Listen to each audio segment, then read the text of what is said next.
você está entrando na área de transferência da Gigahertz. Esse é o 470º episódio do podcast patrocinado pela ExpressVPN e apoiado, como sempre, pelos mais detêncios que foram e vão lá em gigahertz.fm/apoio e tem acesso à edição sem edição. Uma versão aqui do podcast com todos os nossos papos pré- e pós-gravação, com direito às nossas tropeçadas e papos extras. Quem acompanhou a edição sem edição pode ver a gente falando sobre a história do teclado do iOS, a falta de Macs e as nossas teorias sobre o porquê que isso está acontecendo. Eu sou o Arthur Givigir, o Giva, e como toda semana tenho aqui ao meu lado o Marcos Mendes e o Guilherme Rambo. Tudo bem, pessoal? Olá. E aí, beleza?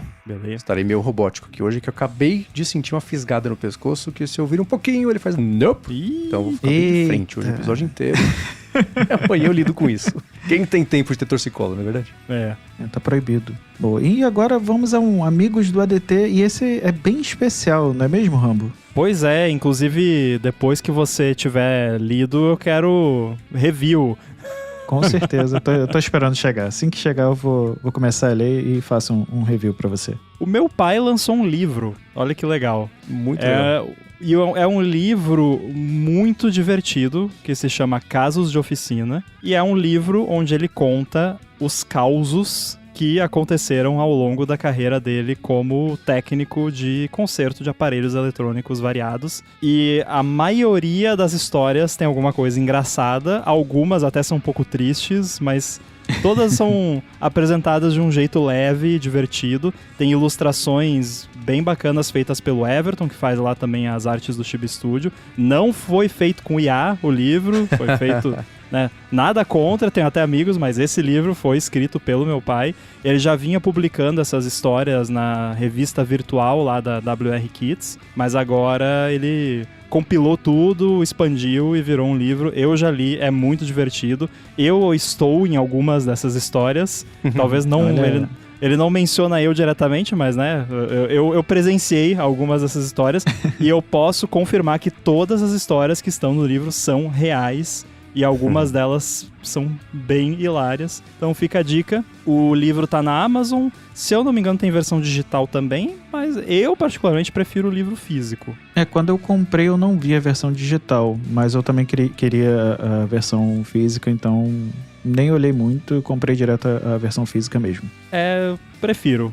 E tá bem bonitinho o livro. Sim, então, sim. Quem quiser vai estar o link aí nas notas do episódio. E quem comprar, depois lê, conta pra gente qual foi a sua história favorita do livro. Você sabe quanto tempo ele levou pra escrever? Na prática foram anos, assim, porque ele começou a escrever essas histórias pra revista, e aí escrevia, sei lá, uma por semana, ou a cada 2 semanas. E aí, quando resolveu lançar o livro, aí correu pra escrever mais, né, pra concluir, porque as histórias já estavam prontas, porque não precisa inventar, é tudo memória. E aí a gente, às vezes, conversando, lembrava, mas teve aquela do fulano lá e tal, né? E tem um lance que o meu irmão trabalhava com ele, e eles tinham um hábito de dar apelido pros clientes. Então... Isso nunca dá certo. Tem muitas histórias onde se fala ali o apelido dos clientes. Um cliente que era psiquiatra e tinha um hábito muito peculiar com o radinho de pilha dele. Tudo isso está no livro Casos de Oficina. Sem spoilers. Agora eu fiquei bem curioso. E, de novo, para quem não prestou atenção, o nome do livro é Casos de Oficina, e a gente vai deixar um link aí nas notas do episódio. Eu vou mandar no chat aqui também para quem tá ao vivo. O Eduardo Lombardi mandou uma pergunta muito boa. Qual que é o nome do livro? Então que bom que agora a gente falou. Mas que fique registrado que eu já tinha dito antes.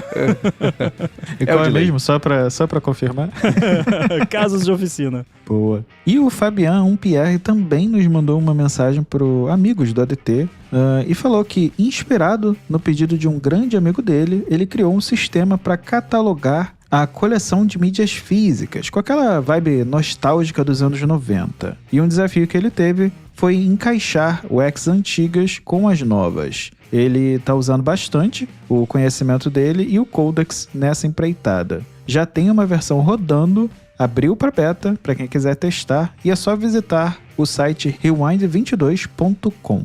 Nossa, é muito legal. Eu achei... Quando eu vi, eu pensei, é um sisteminha de... Não é só isso. Você abre e é aquela... Sabe aqueles programinhas em Pascal... que era feito em Pascal. Eu fiz esses programinhas quando eu tava estudando programação em Pascal. Que é aquela tela azul, que inclusive o Arthur abriu agora que eu vi que a cara dele ficou azul ali. É aquela tela com fundo azul que você navega com teclado, e aí tem os campinhos, e tudo ASCII art. É muito legal. Ficou bem bacana. Bem legal mesmo. Agora eu entendi por que ele teve problema pra encaixar o X antiga com as novas. É bem nostálgico. De programa assim, esses dos primórdios de 486 e por aí. Eu lembro que no meu prédio morava toda a molecada, né? Descobrindo o computador junto, assim. Um deles tinha um programinha que se rodava em DOS chamado Lucifer. E ele era em português e funcionava de um jeito que você... Ele era tipo o ChatGPT, no fim das contas. Porque quando você sabia... Você só olhava alguém mexer, você falava assim: escuta, Lucifer, que mora dentro dessa máquina maravilhosa, responda para mim uma coisa, 2 pontos. Aí você fazia uma pergunta, apertava o Enter, ele respondia. Não precisava de internet, era no DOS. A brincadeirinha é que a hora que você abria para fazer a pergunta, você apertava lá um comandinho de teclas, enquanto você escrevia já a resposta, aparecia na tela: escuta, máquina maravilhosa, me responde isso e tal. Ia fazendo um texto ali grande, você digita. Aí a hora que você terminava de digitar a resposta, você apertava o comando de novo e de repente você digitava o que você quisesse. Essa era a brincadeira. Genial. E, putz, na infância, sei lá, tinha... Não sei quantos anos eu tinha, uns 10, 11. E tinha isso e me marcou o nome e como funcionava e que tinha brincadeira de máquina maravilhosa. Eu lembro disso, assim. E, cara, faz 6 meses teve um evento de IA aqui em São José, que foi falar um cara da NVIDIA, um cara do Google, esses de comunidades, assim, do Google. E o papo foi sobre desenvolvimento com ajuda de IA, como não poderia deixar de ser. E o cara da NVIDIA foi lá: nossa, desde moleque eu programava. Inclusive eu programei uma coisinha, chamava Lucifer. Eu falei: cara, não acredito. Aí eu fui falar com ele e falei: cara, eu usei esse negócio. Porque 97, 98, as coisas viralizavam de um jeito diferente, né? Não era explodir de coisa assim, né? Se o cara tinha, sei lá, 600 pessoas que baixaram isso, deve ter saído num Mortadela da vida, sei lá. E o cara não acreditou que eu mexia nesse programa quando eu era criança, sabe? De tão improvável de alguém lembrar disso, de ter mexido, foi muito engraçado tentando convencer o cara. Ele não se convenceu. Não, tinha vários que faziam isso. Eu falei: cara, ele apareceu que você mostrou a interface, eu lembrava dela antes de você mostrar, eu sabia como é que era. Muito engraçado. E é bem essa estética aqui do que o Fabian colocou também. Mas é match mesmo. Na época de locadora tinha sempre o sisteminha, tela azul, era bem isso mesmo, bem legal. Nessa de coisas nostálgicas, mágicas assim, impossível também não mencionar o Akinator. Ah, é? É verdade. Aí, e você falou, Marcos, que ninguém conhecia. Já temos 3 aqui no chat. O Bruno Martelli, o Eduardo Papa e o Eduardo Lombardi falaram que também lembram e mexeram nele. Olha só. Olá. Eu vou falar pro cara da NVIDIA. Eu acho que ele tá perdendo tempo em não criar uma IA com o nome Lucifer. Por que não, né? Bom, vai ser... Foi completa brincadeira. Mas é o oposto do Entropic, que foi lá falar com a igreja: escuta, quero falar sobre a possibilidade do Cloud ter uma alma e etc. Teve conversa lá com vocês. Entropic com as suas doideiras, né? Mas teve isso nessa semana, discussão lá da diretoria com o Vaticano sobre a alma do LLE. Misanthropic. Boa. E vamos agora para os follow-ups dessa semana. E um ouvinte anônimo mandou uma historinha aqui pra gente. De uma certa empresa que ele trabalhou, ele não pode dizer qual é, claro, mas em que um de seus apps a maioria das pessoas com 30 anos ou mais já utilizou. Ele disse que receberam um reject do App Review da Apple, e o grande porém da história é que a Apple tirou prints de imagens Not Safe for Work, né? O famoso NSFW, bem pesadas dentro do aplicativo, e claro, o e-mail com as imagens veio compartilhado para a empresa inteira, mostrando a situação. Fica aquele clima pesado na segunda de manhã, né? Ninguém olha na cara de ninguém. Com certeza isso chegou numa segunda-feira de manhã pro gerente da empresa, do CEO da empresa. Pessoa de RH recebendo esse e-mail, meu Deus, quem é que mandou isso aqui? Tem que repetir agora, né? Não, foi a Apple que mandou. Que horrível. E é curioso, assim, a gente colocou isso aqui na pauta e tá até colado com o Casos de Oficina do livro do pai do Rambo, que todo mundo já passou por coisas dessa. Certamente vocês lembraram de algumas. Eu, em época de agência, cara, que é trabalho com cliente aleatório, muita gente envolvida, muito processo envolvido. Então sempre sobre... Manda lá pra esses imbecis esse negócio logo. Aí chega, aí só encaminha, sabe? Eu lembro que tinha um cliente... Eu não sei quais são as regras de poder falar nome de empresa ou não. Melhor não falar. Sei, então tá. Melhor então deixar quieto. Vou falar. Mas uma empresa enorme que faz cosméticos e coisas para bebê, coisas para pele e... Já sabemos qual é a empresa. sei lá, curativo, né? E tinha uma pessoa da comunicação dessa empresa que era dedicada a lidar com a gente, na agência, a gente fazia os sites deles, de todos os produtos, era uma conta enorme. E aí teve um lance desse, né, de vai e volta, e ajusta, e volta, e vai, e perde lá. Aí uma designer mandou, de um jeito muito mais mal educado do que eu vou falar agora assim, manda pra esses panacas essa coisa. Aí o atendimento só pegou e encaminhou. O cara deu 30 segundos. Ligou a diretora lá de comunicação da empresa e eu lembro de só escutar do lado de cara, era a conversa, né, eu tava na agência do lado ali do cara do atendimento e ele atendeu, eu não registrei, tocou o telefone, atende, você... É o dia inteiro isso, né? Eu tava ali trabalhando, digitando, etc. Aí eu sintonizei ele. Não, você tem que entender. Não, assim, eles são artistas, eles sentem as coisas. Eu falei, putz, ele tá tendo que dar uma engambelada que alguém falou bobagem. Aí ele desligou o telefone, aí ele contou, eu falei, foi exatamente o que eu achei que tivesse acontecido. Bom, cada um tem que contar uma, então talvez eu já tenha contado essa, mas na época da firma, a firma tinha um app azul e aí a firma se mergeou com uma empresa que tinha um app verde. E foi decidido que o nosso app, que era azul, ia ser o app da empresa verde também. E aí tinha que fazer uma versão do nosso app, só que verde. Basicamente era isso. Só que era outro app, com outro bundle ID e tudo mais. Aí eu fiz grande parte disso e faltava o logo. Não tinha o logo da empresa. E aí eu pensei, tá, enquanto não tem o logo, eu vou botar um placeholder aqui. Peguei e botei... A gente tinha no Slack uma reação... que era não era um GIF, era estático, mas era o meu colega fazendo uma careta, assim, pra câmera, que foi numa call, alguma coisa, eu tirei um print e fiz uma reação no Slack. Eu peguei e botei a cara dele como logo. Aí, tipo, na tela de login aparecia, no onboard, em vários lugares aparecia a cara dele. Só que isso não era pra em nenhum momento ser testado por ninguém além do time da empresa e do PO, sabe? Que todos...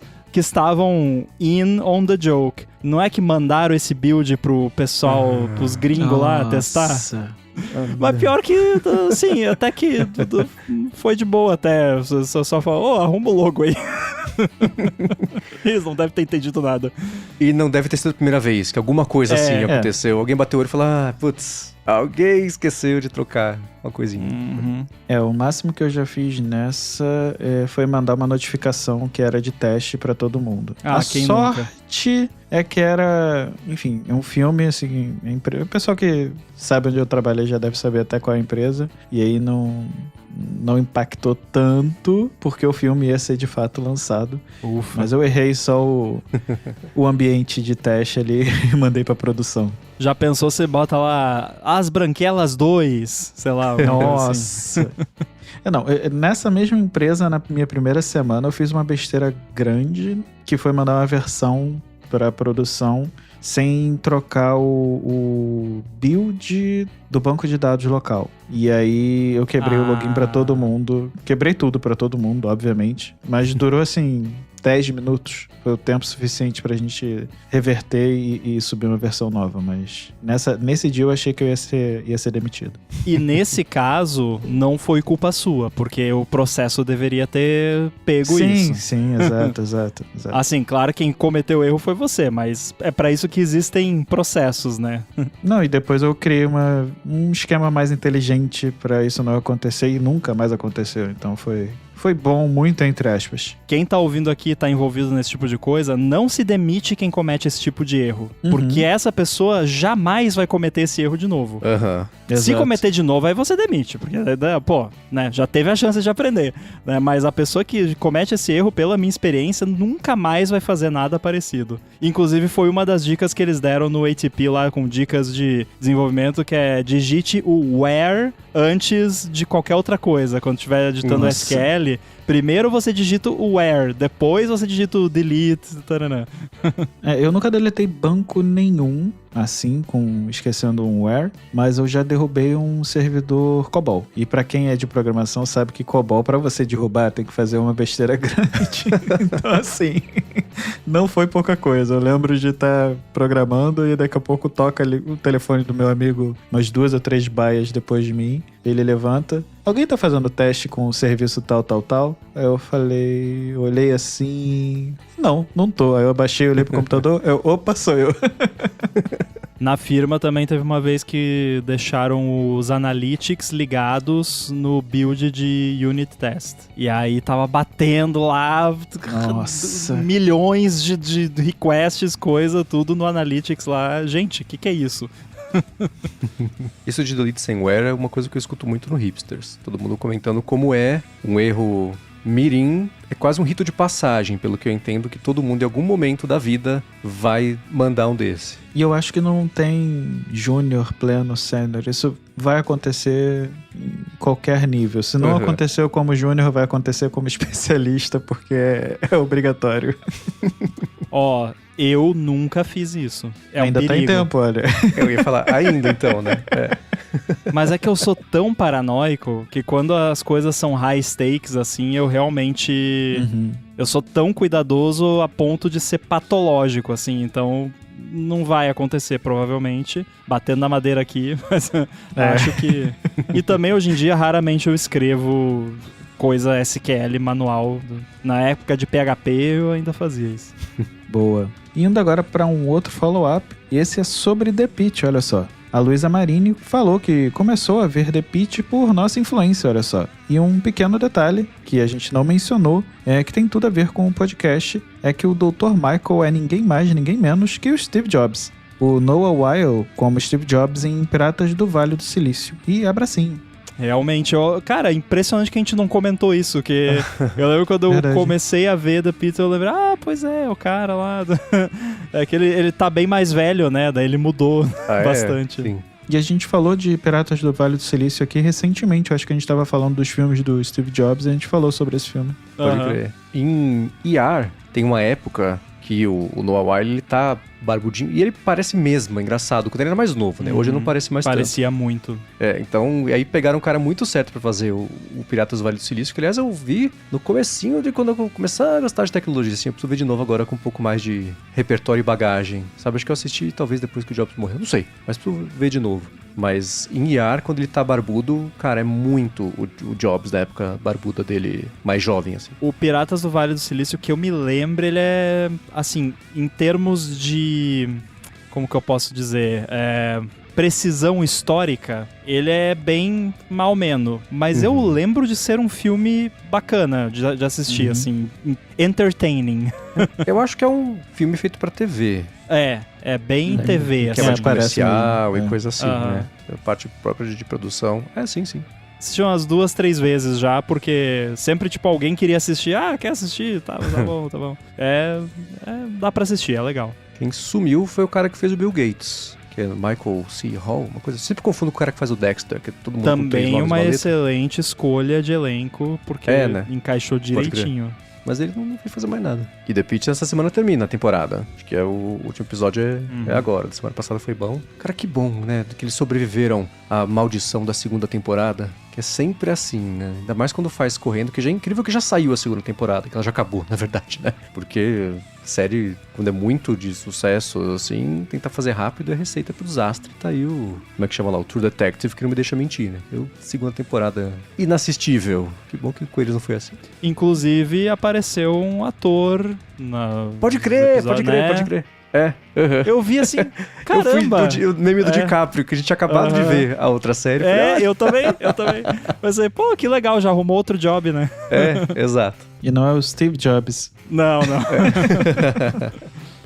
Pode crer, eu tô vendo que eu vou ser obrigado a ver essa série, porque todo mundo tá falando sobre ela. E realmente parece muito boa. É que eu sempre fui meio avesso à série de médico, enfim, mas eu acho que eu vou dar uma chance. Pelos atores e atrizes, enfim. Assim, pra quem não gosta de ver coisas que aparecem em emergência, tipo sangue, tripas, outros fluidos corporais, aí eu já não recomendo, porque eu acho que pode ser... Mas se você não tem problema com isso... Não, eu gostava de ver aquele programa do Discovery com casos bizarros da medicina. Então você tá em isso casa. Isso não é o de menos. Assim, não é uma série que eu recomendaria assistir com a família na sala de casa, assim. É bem pesada e tem coisas bem explícitas. Então, viewer discretion advised. Ela se apoia no fato de não ter que passar na TV e de ser uma série feita para adultos que passa no streaming e o adulto assiste. Então tem no hospital, né? Então você já imagina. Tem de tudo. Boa. E sobre gaps de conhecimento, o Luiz Arruda e o Matheus Caldeira mandaram que o correto é esculpido em Carrara. Eu sei lá que eu tive um brain fart que eu falei esculpido em Scarra semana passada. Não faço ideia de onde saiu isso, mas obrigado aos dois, que é lá do mármore, italiano. Então a pessoa escarra e depois faz uma escultura. Sei lá de onde que veio isso, cara. Eu nem percebi, revisando eu não percebi, passou Eu achei batidaço. Estranho quando você falou, mas eu também não sabia direito como é que era o original, daí eu pensei, não, ele deve saber o que tá falando. Então, eu fiz a confusão de achar que Carrara era o errado. E aí eu fiquei com isso na cabeça. Aí quando você falou, eu falei, nossa, então esse é o correto, não.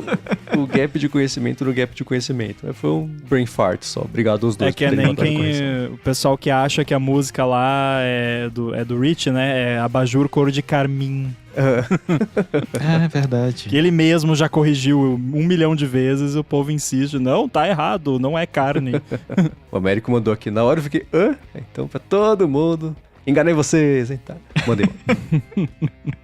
Sobre o TikTok Shopping, o Matheus Júnior mandou a seguinte mensagem. Pessoal, o TikTok Shopping já está bombando no Brasil. Alguns amigos que fazem a vida vendendo no Mercado Livre há alguns anos já estão explorando bastante as vendas no TikTok Shopping, com alguns setores até ultrapassando o número de vendas do Mercado Livre. O público é bem jovem e vende quase tudo que se compraria no AliExpress. Em um país endividado como o nosso, isso pode se tornar um problema, principalmente se envolver empréstimos com juros altos.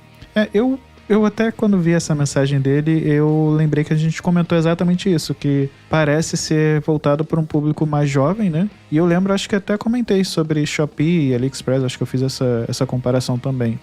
Quanto ao país endividado, parcelamento surgiu aqui, né? Então, não sei se tem muito como corrigir isso hoje em dia, mas enfim. Eu achava exagero esse papo de jovem, dívida e coisa, porque eu não sei porquê, mas eu sempre associei endividamento com pessoas mais velhas. É coisa da minha cabeça, não sei, experiências de vida, não sei. Mas enfim, até eu começar a ver as histórias do molecada de 18 anos devendo 20 milhões pro Nubank, que tinha essa... Eu não sei como, a pessoa tem um limite de R$1.000 no cartão e consegue ficar devendo 500 mil pro banco. Quer dizer, eu sei, né, os juros ridículos, mas enfim, então realmente é preocupante, mas eu diria que de todas as preocupações, essa é a menor delas, porque a gente tem as bets.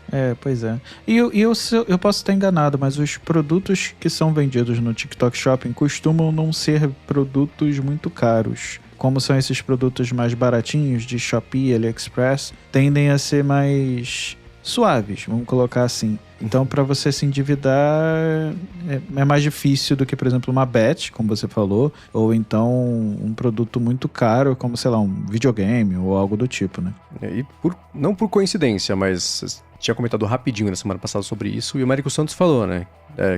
Aliás, que escutou desde o primeiro ADT. Ele mandou aqui o follow-up, falou do TikTok vira banco, um movimento natural, porque a Shopee já tá, né? Só que o empréstimo, crédito próprio, parcelar sem precisar do cartão. Falou que pro TikTok fazer isso também era um passo bem natural. Isso de parcelamento do Brasil, eu lembro quando tava na faculdade que abriu a primeira Tiffany's do Brasil, e era lá no shopping Iguatemi, tá lá até hoje, e era, não sei se ainda é assim, mas na época era a única Tiffany's do mundo que fazia parcelamento, porque é assim que o brasileiro compra, é assim que sempre Pois foi, é. assim que sempre vai ser. Então, agora que os americanos estão, né, você escuta os americanos falarem sobre buy now, pay later, de Chocados. parcelamento como se fosse o maior absurdo da face da Terra. E aí você fala, cara, assim, olha pro lado.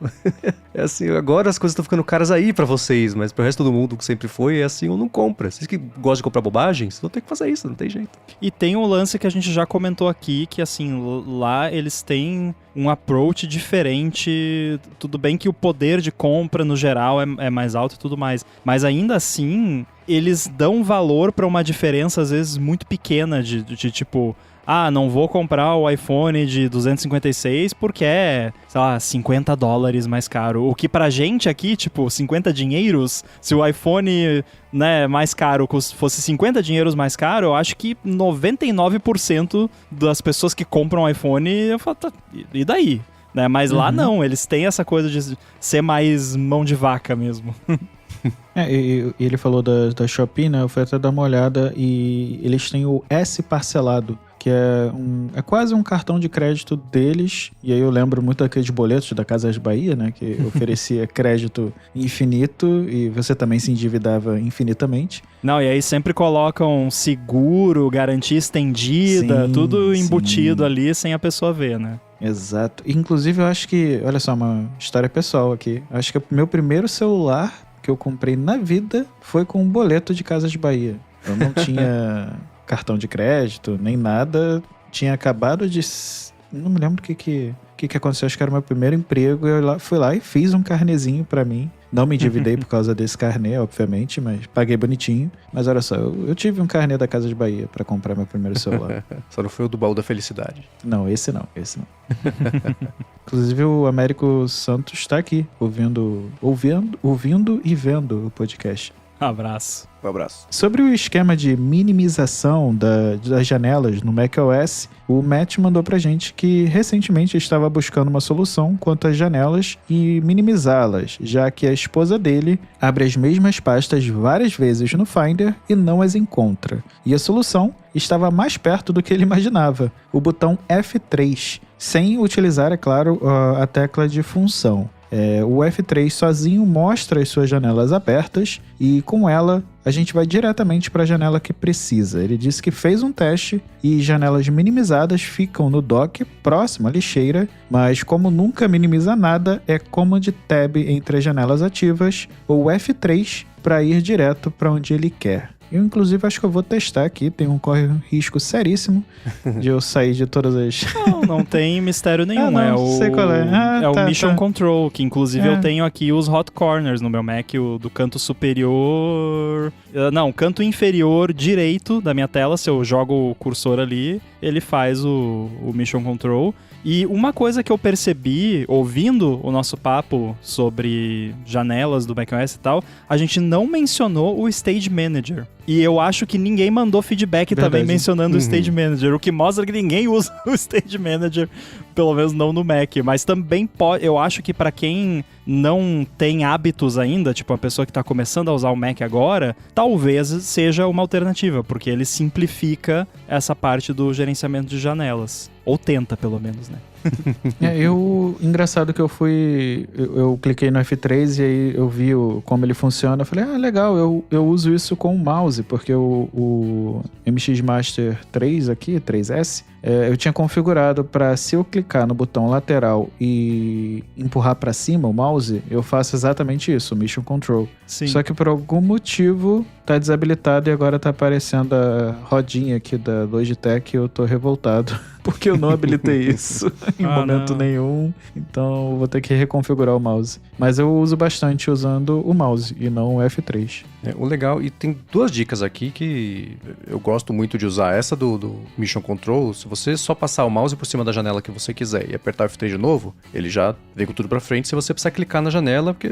preferências, né? Às vezes faz sentido. E a mesma coisa no Command Tab. O que eu uso muito o Command Tab é apertar o Command Tab uma vez e usar o mouse pra só aterrissar o cursor em cima de alguma coisa que eu preciso, abrir o mail, por exemplo, lá no final, ao invés de ser Command Tab, Tab, Tab, Tab, Tab, Tab, Tab, Tab, ou Command Shift, Tab, Tab, Tab, né? Pra você ir ao contrário, se puser o mouse por cima e soltar, Você já abre ali o que você quer. Bom, né? Eu nunca fiz isso. Caramba. Pô, valeu a dica. Eu nunca tinha nem passado pela minha cabeça que daria pra interagir com o mouse no Command Tab. Boa ideia. Muito bom. Eu uso isso. Eu só navego assim pelos apps abertos. Quando tem muita coisa aberta, pra mim é um adianto enorme. Todo mundo descobriu algo novo aqui, porque eu também não sabia. E sobre a familiaridade com podcasts, o Thiago Ferraz falou que estava ensaiando, mandaram um feedback já há algum tempo pra gente, mas depois do comentário sobre a voz do Marcos, ele resolveu escrever. Ele disse que ouve o Marcos desde a época do Café BDI, então já são muitos anos acompanhando. A voz do Marcos virou parte da rotina dele e recentemente passou por alguns momentos difíceis e quando ele colocava o podcast e ouvia a voz do Marcos, ele se acalmava e ficava aliviado. Então ele mandou que fica aqui o meu muito obrigado e por favor continue sempre. Sua voz faz parte da vida dele e ele considera um amigo confidente de longa data. Pô, que legal. Muito obrigado. Muito legal. Espero que o momento difícil tenha passado e que bom que minhas piadas cretinas e trocadilhos meio bestas ajudam nessas horas. Obrigadão mesmo. Esse tipo de mensagem é a coisa que a gente guarda e olha pra quando o quê? Os dias estão difíceis. Então, obrigado mesmo, Thiago. Um abraço pra você. Manda feedback aí quem quer que o Marcos faça um canal de ASMR. Obrigado mesmo, Thiago. Fez meu dia. Valeu. Boa. E o Khaled mandou que estava ouvindo o último episódio e sobre dormir ouvindo podcasts, ele disse que tinha essa mania, mas com gameplays de jogos aleatórios, até um dia a pessoa do vídeo falou Alexandra, e aí carangueja, e ok, buscador maior da internet, vocês vão entender quem é, tocar galinha pintadinha no volume máximo. Desde então, ele não confia em mais de ninguém. Olha, e eu não confiaria porque eu acabei de fazer isso com os ouvintes aqui do ADT sem edição e eu devo ter ativado algumas Alexandras por aí. Mas isso me lembrou, acho que foi um comercial, eu não, olha só como as coisas são, né? Eu não lembro se foi do Burger King ou do McDonald's, mas era falando ou do Whopper, acho que era do Whopper, acho que era o Burger King, que era um comercial, sei lá, se era o Super Bowl, uma coisa grande. Os americanos viram e tal, era assim, nosso sanduíche é muito bom, mas assim, nem dá pra falar tudo o que tem. Então vamos fazer o seguinte, ok, buscador? O que é um Whopper? E aí a caixa de som das pessoas começou a falar um negócio adoidado, porque passou na TV o comando, e aí eles tinham preparado, que você já sabia que ia puxar do artigo da Wikipedia, e no artigo da Wikipedia tinha alguma coisa que fechava com a mensagem da campanha. Fizeram, a ideia foi muito boa. Guerrilha, mas foi muito boa de fazer. E depois eu acho que teve até alguma coisa de regulamento, não regulamentação, que o americano não tem regulamentação pra nada, mas que o próprio termo de uso do Google, eu acho, não deixa mais fazer esse tipo de coisa. Tem um lance desse, mas entrou por causa disso. A Apple colocou, lembra, não sei se foi na época que eu ainda publicava no 9to5Mac, ou se foi o Felipe que publicou, mas eu lembro de uma matéria no 9to5Mac que a Apple implementou um sistema no HomePod, onde eles usam o mesmo esquema do Shazam, e eles registram e atualizam remotamente lá um banco de dados de assinatura de áudio de comerciais para não ativar a carangueja do HomePod. Ou seja, a Apple criou um bloqueio para isso, né? Porque imagina, se é um comercial que toca o tempo todo, direto, e aí tá ativando, a Apple tem um recurso que eles podem usar para fazer isso não acontecer mais, né? Tem um vídeo muito bom no Instagram que eu não sei se é verdade, então fica aqui o alerta de talvez pode ser uma fake news, mas que eu acho muito bom, de um cara gritando na janela do prédio Alexandra e manda tocar uma música, e algumas começam a tocar. Raça Negra. Raça Negra, exato. Toca Raça Negra! Às 5 da manhã, né? Uma coisa assim. E aí você ouve na distância, assim, começa a tocar. Eu não sei também se é real, acho que eu já vi mais de uma versão desse. Alguém deve ter feito isso de verdade, com certeza. Exato. E como a minha Alexandra aqui, de vez em quando ativa vendo o filme, enquanto eu tô vendo algum filme, eu não duvido que isso seja possível. Eu lembro que nos vídeos da Apple que ela fazia, alguém pegou as curvas de áudio e abriu ali o espectrômetro, sei lá como é que chama. E aí mostrava que sempre que alguém falava o nome da carangueja... Isso, obrigado. Que falava o nome da carangueja, tinha uns tecos faltando, assim. Alguém fez um quadrado e deletou, sabe, nos pedaços umas assim. Umas frequências cortadas, né? Aí ela não pegou. Olha só, interessante. Eu achei que você ia falar Espectro Patrono. Desculpa. Hoje eu tô terrível com as piadinhas. Você é proibido de apresentar o programa. E sobre o assunto de receber ligações, um ouvinte anônimo falou que está tentando resolver a cidadania italiana dos filhos dele e todo o processo via consulado é difícil. Em um determinado momento, ele recebeu uma comunicação oficial por e-mail dizendo qual número entraria em contato. Ele salvou na agenda e, dito e feito, recebeu a ligação. O que mais surpreendeu a ele é que a ligação foi feita pelo WhatsApp. E ele ainda colocou que imagina quantas as ligações normais são bloqueadas. O agendamento no consulado foi feito durante a ligação e não pediram qualquer dado ou valor. Enfim, o jeito que encontraram para conseguir contactar as pessoas. Bem legal, achei interessante isso. Quando tem alguma situação que me falam assim, vão te ligar, não sei o quê, eu já pergunto, você sabe de que número vão ligar? Pode me passar? Para eu salvar aqui, porque aí eu falo, se você não souber o número, eu não vou receber a ligação, manda uma mensagem avisando alguma coisa, e até hoje não teve nenhuma situação na minha vida que não deu pra dar um jeito, de ou me darem o número pra eu salvar antes, ou mandar uma mensagem no WhatsApp, posso te ligar, dá pra resolver, mesmo quando você precisa usar uma ligação. E eu tenho reparado também, eu tenho a impressão que o pessoal tá usando mais as ligações do WhatsApp. Eu não sei se é melhor que a ligação nativa. Na real, eu acho que é sim, porque é raro hoje em dia eu fazer alguma ligação usando a rede celular mesmo, e dá pra notar bem a diferença de qualidade, só que óbvio, né, se você não tá com uma boa recepção de internet, seja Wi-Fi, seja móvel, a ligação do WhatsApp também vai ficar quebrando, vai ser ruim. Mas as últimas vezes que alguém precisou me ligar, eu diria que 99% foi via WhatsApp ou Telegram. Eu acho que a última vez que eu recebi uma ligação que eu quase não atendi foi da minha operadora. Naquela época que eu tava tendo problema de internet aqui em casa, eu tinha aberto um chamado pra eles me ligaram. E aí a pessoa foi atendida, né, pela caranguejo no iPhone. E aí a pessoa falou, ligação e o nome da operadora. Então assim, eu vi lá o nome da operadora bonitinho e acabei atendendo. Então você vê quando não é golpe, quando é golpe, tem uma diferençazinha. Eu acho que o pessoal também já tá começando a entender como funciona esse sistema. Então quer dizer que funcionou o negócio da carangueja. Sim, funcionou. E eu tenho usado, assim, eu não atendo mais ligação nenhuma. Eu só olho pra ela, quando aparece ali a descrição, eu já sei que é golpe, quando não é, eu já atendo. Eu vi um pessoal compartilhando de tipo, né, a carangueja atendia e daí a pessoa do outro lado, seja golpista, seja, enfim, telemarketing, alguma coisa, vá lamber sabão, né, tipo, falava, xingava e desligava, né? O que também tá funcionando. Funciona, também. Exato, funciona. Indo agora para os papos de Vibe Coding, o Carlos Lopes disse que discorda um pouquinho da nossa visão e concorda com a Apple nesse caso. Pelo menos por hora, o Sandbox limita dano ao nível de privilégios, mas não elimina risco de abusos dentro das permissões já concedidas. Então, um aplicativo com acesso a fotos, arquivos, microfone, localização, contatos, conta autenticada, tokens de API ou conteúdos do usuário já consegue fazer bastante estrago sem escapar da Sandbox. Então ele acha que a Apple não deve assumir esse risco agora. E o que vocês acham agora, gente?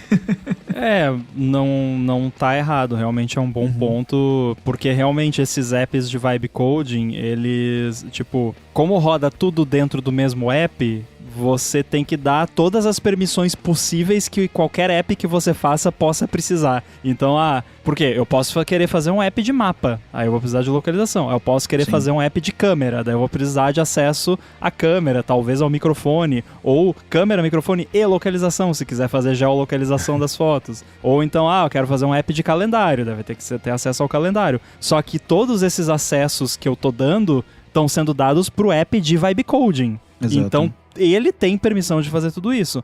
Mas sabe de quem é a culpa disso? Da Apple, que não oferece um mecanismo de apps poderem ter sandboxes separadas do app principal. Sabe qual app faz isso? O Swift Playgrounds no iPad, que é da Apple.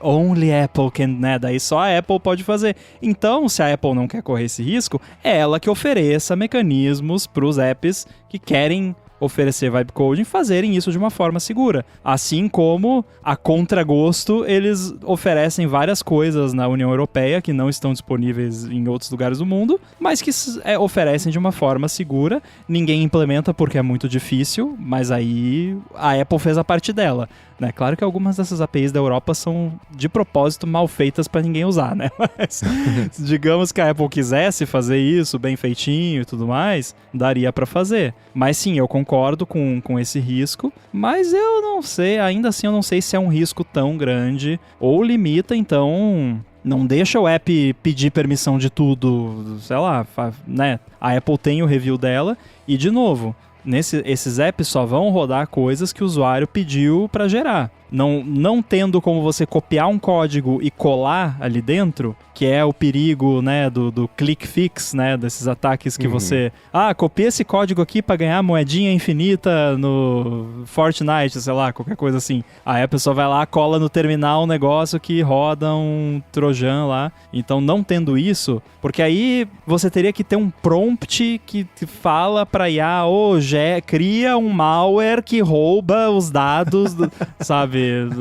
Teria que ser algo muito... Não é prático, né? Então eu ainda acho que na falta de uma forma, de um mecanismo oficial da Apple para os apps fazerem isso de uma forma mais isolada, mais segura, a Apple tem que permitir até eles oferecerem esse mecanismo. Aí quando eles oferecem esse mecanismo, aí, vocês têm 3 meses para reimplementar usando esse mecanismo novo que é mais seguro, senão daí a gente tira o app do ar. Ok, mas não como é agora que tipo, não dá para fazer porque é inseguro. Mas por que é inseguro? Por causa do jeito que o iOS funciona. Tá, eu não fiz o iOS Apple.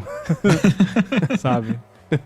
Isso volta um pouquinho no que a gente comentou na semana passada, mas quanto mais eu penso nisso, mais eu convencido fico de que vai ter que ter algum tipo de novidade, ajuste, algo assim, de API, sei lá, permissão especial, que nem tem permissão especial de mini app, pra poder disponibilizar a app assim na App Store. Porque não é possível que vai passar mais um ano sem olhar para essa possibilidade, que é uma coisa que é tão óbvia e traz benefício de verdade para todo mundo, sabe? Pra Apple, inclusive, né? Tudo bem que ela tá afogada já com a App Review, mas pensa nisso, se ela combatendo um pedaço disso, por motivos bem específicos, mas ainda assim aumentou em 83% a quantidade de apps na App Store, de upload de apps, né? Na App Store no período. Imagina com ela estruturando isso, promovendo isso, oferecendo API que torne mais fácil e mais seguro, né? Então, se ela tomou para si, e é um problema, né? Ela tomou para si a tarefa de tornar a App Store o lugar mais seguro do mundo para baixar apps, quando a escala da App Store era, assim, se quisessem muito viajar, não pensariam em 1/100º do tamanho que ela tem hoje, né? Lembra quando vazou? Não sei se foi o Phil Schiller ou o Ed Q, alguém sugeriu, gente, quando chegar $1 bilhão em faturamento, vamos cortar a comissão? Eu falo, não, você tá louco? Foi o Phil Schiller que sugeriu. Então, né? Hoje $1 bilhão ela fatura em 6 horas, né? Então, é outra escala, né? Mas ela ainda tá... Toda a arquitetura de segurança dessa parte pública do iOS tá presa na época que a App Store foi criada a contragosto, achando que ia ter 600 apps, sabe? Foi lançado com 1000, mas ainda assim você entender. É injusto você falar que tá presa nessa, porque mudou muita coisa foi pra passar e melhorou, né? Okay. Mas, inclusive eu tava pensando aqui, já existem mecanismos que daria pra fazer hoje em dia, porque no iOS 26 os apps podem ter extensões dentro do próprio app, que o próprio app vai às extensões com o app executa as extensões, só que a extensão é um processo separado, com permissões separadas do app. Então, um app de Vibe Coding poderia ter uma extensão que tem acesso à câmera, uma que tem acesso ao calendário, ter uma extensão para cada permissão para rodar, né, o código só com a permissão necessária. Porque sim, é um problema você... eu tenho um app aqui de câmera, mas aí ele vai ter acesso a calendário, a reminders, a fotos... Bom, fotos vai precisar ter para salvar, mas enfim, né, um app que tem acesso a muito mais coisa do que precisa. Mas o ideal seria a Apple fornecer API oficial para isso, que existe, só que só a Apple pode usar, porque ela usa no iPad. Aliás, isso é um ponto importante. Só existe de fato no iPad. O Swift Playgrounds Inclusive eu já instalei o Swift Playgrounds no SRD, fazendo uns hacks ali. Ele não funciona, o app não funciona. O app que você cria nele não roda, porque a parte de assinatura local de código para rodar código compilado pelo Swift Playgrounds tá no kernel do iPadOS, e no iPhone isso não tem, é bloqueado. Então teria que mexer no kernel do iOS também para permitir isso. Mas assim, basicamente o que ele faz? É como você rodar um app local no Xcode com aquela opção Sign to Run Locally, que é uma assinatura de código válida, mas ela só é válida naquele device por um período muito curto de tempo. Isso não diminui a segurança do sistema de forma alguma, porque o app precisa fazer aquilo e ele tem que ter a permissão de fazer aquilo. E claro que se a Apple fosse introduzir isso para terceiros, o usuário teria que consentir, digitar a senha do iPad, do iPhone, sim, permito que esse app assine código para rodar localmente, taranã. Enfim, teria como fazer, já tem tecnologia para isso. Dá pra fazer de um jeito seguro. A Apple não fez até agora porque não quis. Não que seja super fácil de fazer, é óbvio que vai dar trabalho, mas eles têm capacidade, têm dinheiro, dá pra fazer. E a gente volta sempre àquele assunto que eu acho que a gente já fala há uns, pelo menos 5 anos. Se ela não fizer, algum velho babão da Europa vai virar e falar, tem que fazer. E aí a coisa pode ficar muito menos segura do que é hoje. De fato, vai ficar muito menos segura. Ou ela vai ter que fazer correndo, vai ficar nessa briguinha de sempre. Enfim, eu acho que... Concordo plenamente que se ela tem formas melhores de fazer, já tem exemplos dentro de casa, mais fácil liberar, né? Não precisa ficar nesse jogo de gato e rato, empurra daqui, empurra dali. É aquela coisa, eles ficam enrolando, e a gente já falou isso com várias dessas questões da União Europeia. Eles ficam enrolando para não fazer, sendo que eles poderiam usar essa oportunidade para fazer nos termos deles. Sim. Porque se eles não fizerem nos termos deles, vai vir um velho babão lá na Europa e vai mandar fazer nos termos dele, que não entende nada. E aí vai falar, não, tem que poder rodar qualquer código sem permissão nenhuma e pode fazer tudo, e é isso. E aí, tá bom, a gente faz, mas só na Europa. E aí dá todo um trabalho de fazer só na Europa e todo um sistema super complicado pra bloquear o recurso pra só funcionar na Europa, mas faz o negócio bonitinho do jeito que a Apple quer, do jeito que vocês querem que funcione, porque daí quando vier o velho babão da Europa incomodar, você fala, não, mas olha aqui, já dá pra fazer, né? E aí pronto, tá resolvido. Mas não, vão ficar enrolando até alguém obrigar eles a fazer, e aí vão fazer do jeito, entre aspas, errado, e só pra Europa. Eu tô começando a achar que ela adora quando alguém resolve tentar regulamentar um negócio desse. Porque ela sabe que pelos próximos 6 anos não vai precisar mudar nada. Que vai e volta, negocia e propõe, e fica, e revê, e revisa, aí pausa, aí algum outro país. Então, eu acho que ela sabe, né? Que nem eu que sempre falo sobre comitê. Quer que o negócio não ande, forma um comitê pra avaliar. Pronto, nunca vai sair do papel. É meio isso, sabe? Eu acho que ela gosta, no fim das contas, assim, os advogados adoram, né? Que nem o negócio da Epic Games lá que eu escrevi, tirando sarro na semana passada, que era a Apple manda a carta em oposição à carta da Epic Games, em oposição da carta da Apple, se opondo ao que a Epic Games falou pra supor.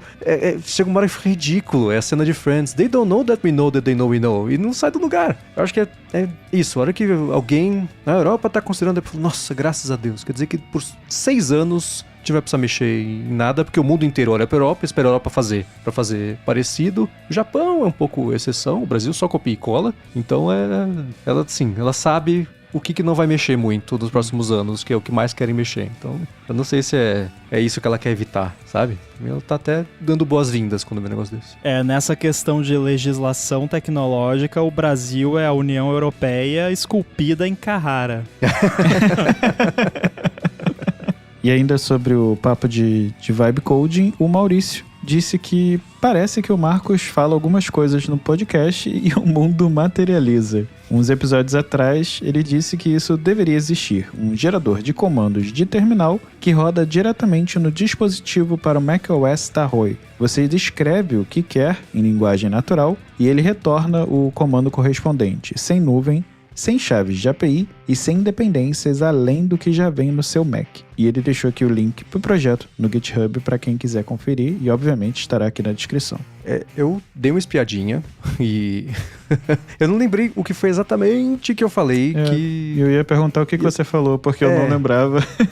Mas é aquilo que o que eu cheguei mais perto de falar sobre isso foi quando, usando o Cloud Code, ele falava, posso fazer aqui um RM e RF? Só pra assustar o Rambo. E você tinha lá, tem opção, sim, não, talvez, não sei. O que é isso? Aí, que é aquilo? Você pede pra explicar uma vez, pede pra explicar a segunda, a terceira, a 10ª, você fala, cara, só faz, vai. Né? Você pensa assim, as outras 10 estavam ok, se eu me pedir uma diferente, faz também, né? Pode ser a 11ª que vai estragar alguma coisa, mas interessante já ter um projeto que faz uma coisa parecida. Obrigado pelo Maurício por ter mandado. Pra quem for tirar proveito, digam pra gente como é que vocês usaram. Interessante, né? Que roda ali sem nuvem, sem chave de API, sem dependência, nada assim do que já vi no Mac. Isso é bem bacana, achei bem interessante. Pois é, eu tô vendo aqui, eu achei bem interessante, inclusive tem um blog post da pessoa explicando o processo e testes, benchmarks, que eu com certeza vou ler, porque me parece o uso mais ousado do Foundation Models que eu vi até agora. Assim, eu já vi vários usos, já fiz alguns usos, testes principalmente, mas eu nunca vi um uso tão específico, porque me parece que o modelo não seria bom o suficiente para isso. E, na verdade, eu acho que eu estou certo, porque ele fala aqui que ele é 68% de accuracy, né, de precisão. Então, quer dizer que ele erra 32% das vezes, então não é tão bom assim. Mas eu fico me perguntando, daria para usar um modelo on-device melhorzinho? Não precisa ser um modelo super avançado, mas um pouquinho melhor que o Foundation Models, talvez. Claro, daí teria que ter um download um pouquinho maior de modelo, mas é algo a se considerar. Mas fiquei bem curioso para ver como exatamente está funcionando. Legal que é open source, né? Então dá para ver também no código ali como funciona. Até já fiz um fork aqui, por via das dúvidas, vai que a pessoa apaga o repositório, né? Eu ia falar isso, acho que você foi o primeiro, porque é um projeto bem pequenininho, né? Só tem acabou de começar pelo jeito. Né? Mas eu achei bem interessante, bem bacana. Eu só fiquei pensando numa pessoa que não tem conhecimento de terminal nem nada, baixando isso e dando um comando errado e apagando algo que não deveria, e é isso. Esse é o meu único... É aquele receio de sempre, né? Da pessoa sem conhecimento brincando com uma ferramenta dessa e fazendo besteira. Mas eu também achei bem legal. Acho que eu vou fazer o mesmo. Vou baixar aqui pra brincar depois. O curioso é que ele usa um dataset de exemplos, basicamente. Mas eu quero ver como que ele fez o retrieval usando o Foundation Models. E até já descobri mais um repositório legal, que é da onde vem esse dataset, que é o TLDR, que são vários cheat sheets de comando de terminal. Muito bacana. Eu já tô salvando aqui pra olhar com calma depois. Bom, a seguir a gente vai falar sobre como a gente vai utilizar, ou como a gente vai poder utilizar IA nos aplicativos daqui para frente. Mas antes disso, eu vou tirar um minutinho aqui do episódio para agradecer a ExpressVPN, que está patrocinando esse episódio do ADT. A ExpressVPN oferece duas grandes vantagens, que são uma conexão segura para você navegar e a possibilidade de você utilizar a internet como se você estivesse em qualquer país do mundo. A privacidade, é claro, todo mundo já sabe. Quando você se conecta especialmente a um Wi-Fi público, geralmente os seus dados são o preço da conexão. Com a ExpressVPN, você protege a sua conexão e você passa a usar o seu dispositivo com tudo criptografado. É como se estivesse numa espécie de modo anônimo permanente. Isso quer dizer que ninguém consegue rastrear a sua atividade e nem mesmo olhar para os dados trafegados. Já a parte de você poder se conectar como se estivesse em qualquer parte do mundo é ótima, porque você passa a acessar o catálogo da Netflix, por exemplo, como se estivesse nos Estados Unidos, que é diferente do catálogo que ela disponibiliza aqui no Brasil. Para conhecer melhor a ExpressVPN, faz o seguinte: acessa expressvpn.com/adt e com esse link você vai levar 3 meses grátis na assinatura do plano anual. Terá 30 dias para testar e também, ainda por cima, assinando por meio desse link, você ajuda aqui o podcast. Muito obrigado à ExpressVPN pelo patrocínio do ADT e pelo apoio a toda GHz. Valeu! Valeu! Bom, e voltando ao follow-up dessa semana, o Felipe Miranda nos mandou um follow-up sobre interação com modelos no celular. E ele lembrou de um exemplo aqui do Mendes sobre a carangueja, quando você estava correndo na esteira. Quer lembrar o que foi isso, Mendes? Não lembro qual episódio que foi, mas foi recente. Que eu falei que, bom, tava correndo, tava com o telefone apoiado, não conseguia. Se eu fosse pegar o telefone, caía da esteira. E eu comecei a escutar um episódio de podcast que eu pulei um pedaço do começo e eu não peguei o nome de quem tava sendo entrevistada.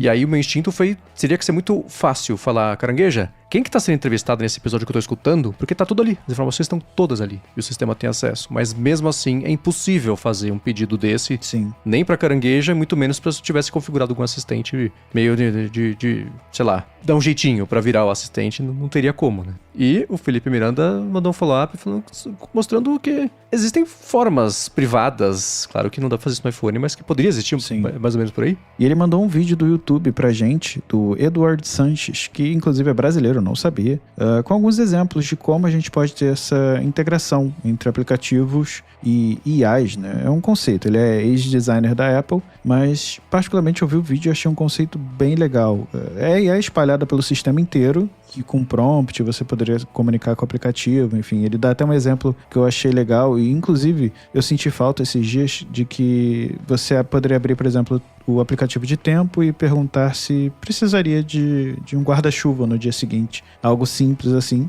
e aí a Carangueja ou enfim a IA dentro do aplicativo criaria um sumário para você, e eu particularmente gostei bastante da solução. E vocês? Olha, eu acho que esse exemplo que você deu não é o melhor deles, porque... Não, sim. Eu sempre tenho um problema com esses exemplos, porque assim, nunca na minha vida eu pensei, abro ali o Carrot Weather e eu quero digitar, vou precisar de um guarda-chuva amanhã, até eu terminar de digitar isso, eu já olhei ali, tem cada dia, se tiver uma nuvenzinha com gotinha embaixo no dia seguinte, eu vou precisar do guarda-chuva, não preciso perguntar se eu vou precisar de um guarda-chuva, tipo, é um exemplo bobo, mas enfim, tirando isso da frente, porque não é o ponto aqui, eu senti falta de alguma novidade no vídeo, porque o que ele falou ali são conceitos que já existem e coisas que já acontecem até certo ponto e que não é nada que não foi pensado ainda. Acho que a parte mais interessante do vídeo foi a questão das UIs dinâmicas que se constroem, né, que uma IA construiria a interface de acordo com o que você precisa. Isso foi o mais bacana que eu achei do vídeo. Porque o resto é tudo coisa que já existe conceitualmente e que não existe ainda tanto na prática porque ainda não dá pra fazer direito.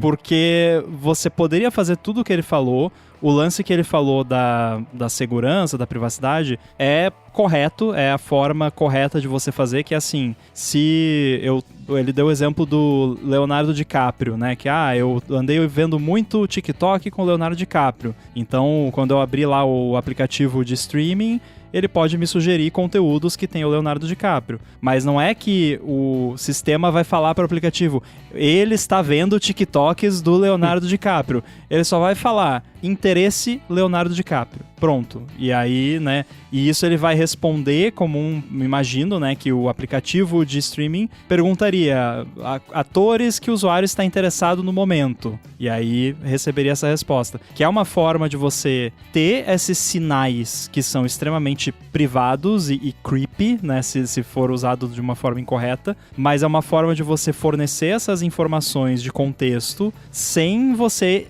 informar qual é o contexto. Você informa o contexto dentro do contexto de quem precisa dele. Não sei se deu pra entender aqui. Então não é que você vai falar por exemplo, acho que um exemplo até que ilustra melhor isso, que pelo todo o contexto de mensagens, enfim, do usuário e tudo mais, o sistema sabe que o usuário anda tá meio pra baixo, meio tristinho. Então o app de streaming poderia sugerir conteúdos mais pra cima, pra deixar a pessoa mais alegre. O que daí também já, assim, tem pessoas que às vezes quando estão meio pra baixo, elas querem ver coisa pra ficar mais pra baixo ainda pra extravasar, né? Mas aí é uma questão de pessoal. Mas assim, aí ele sugeriu que em vez né, não é que o sistema iria mandar informação pro app de streaming, o usuário tá triste. Não, passaria, sugira conteúdos alegres, sei lá. É legal, é assim que se faz. Se você vai fazer alguma coisa assim, você faz desse jeito, sem passar o contexto direto, mas eu não vi nenhuma novidade conceitual. Eu vi coisas que já existem e que só não são feitas em grande escala porque ainda não dá pra fazer. E o principal problema de tudo isso até hoje com o IA é injeção de prompt. Não existe solução ainda para injeção de prompt. Existem 1 milhão de gambiarras e workarounds, mas solução não existe. Então você nunca vai ter um sistema, por enquanto, você não tem como ter um sistema de IA com LLM que não possa sofrer injeção de prompt. E aí, quando você considera que literalmente tudo do seu device vai ir parar na IA em algum momento, injeção de prompt vai acontecer. Às vezes até acidentalmente. E aí as consequências disso você tem como mitigar, enfim. Mas a parte da UI eu gostei de ver uma demonstração assim, de como poderia ser, porque eu nunca tinha visto alguém exemplificar tão bem essa parte. E ele trabalhou justamente desenvolvendo interfaces e softwares para a equipe interna de design da Apple, para a ferramenta interna. Passou 10 anos lá na Apple, né? Então, quer dizer, 9, mas enfim, né?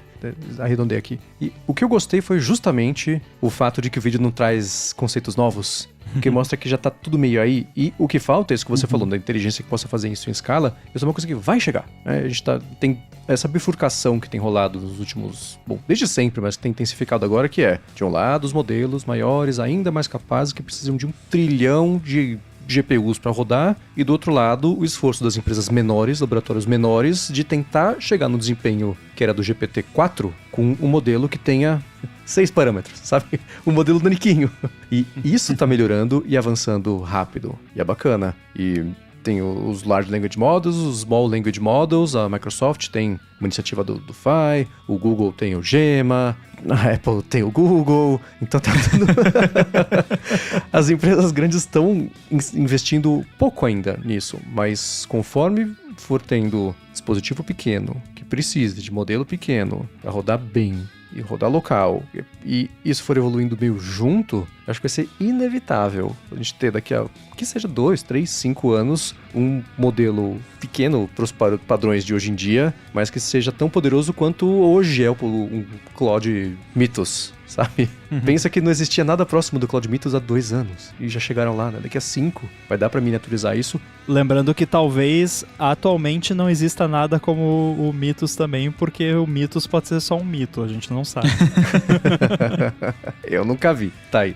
Então essa peça que falta, acho que ela é a mais inevitável de todas. A menos provável é a Apple se abrir a fazer essas coisas todas. Mas eu gostei justamente porque ele falou, tá vendo esse conceito que já existe? Tá vendo isso aqui que já existe? Tá vendo essa forma que tudo isso já existe? Se a Apple amarrasse, poderia trazer para o sistema. Abre para todos esses problemas que o Rambo falou? Óbvio que abre. O trabalho da Apple, de novo, né? Ela se dispôs desde o começo a tentar fazer a coisa mais segura possível quando a necessidade era diferente e daria para, por exemplo, você escolher quais aplicativos você quer que façam parte desse framework de compartilhamento global de informações contextuais para armazenar no banco vetorial do blá blá blá blá, para poder te recomendar? Poderia ser, alguma coisa assim. E existem, não são mitigações. Tá, mitigação é o termo correto para isso, porque é para reduzir o impacto, né? Aquela coisa de você ter o modelo que obedece, o modelo que julga, tem aquilo que... Eu vou dar um contra-exemplo agora. Nessa última semana, escrevi lá pro 95Mac de um grupo, uma dupla de pesquisadores que deram um jeito de enganar a restrição de entrada e de saída da Apple Intelligence para fazer ela falar coisa que ela tem regra para não falar. E é um ataque super interessante que eles fizeram, porque eles escondem o prompt malicioso dentro de uma tag que inverte, o tag de Unicode que inverte o texto, que é da esquerda para a direita, vira da direita para a esquerda, e isso tá sanduichado em um outro comando, e cada pedaço disso é feito para desativar uma das barreiras da entrada de um comando malicioso, da saída de uma resposta maliciosa e interpretação disso para gerar mesmo o que depois vai sair. É super interessante, vou deixar o link na descrição. Então, tudo que existe hoje de restrição, dá para você no gogó nublar só, entre aspas, com texto, burlar. É a escala 1 milhão do caractere árabe que travava a tela bloqueada do iPhone, o iMessage, que sempre tinha um negócio desse, né? Mas eu vejo, ainda tá no mundo da teoria, mas tem essas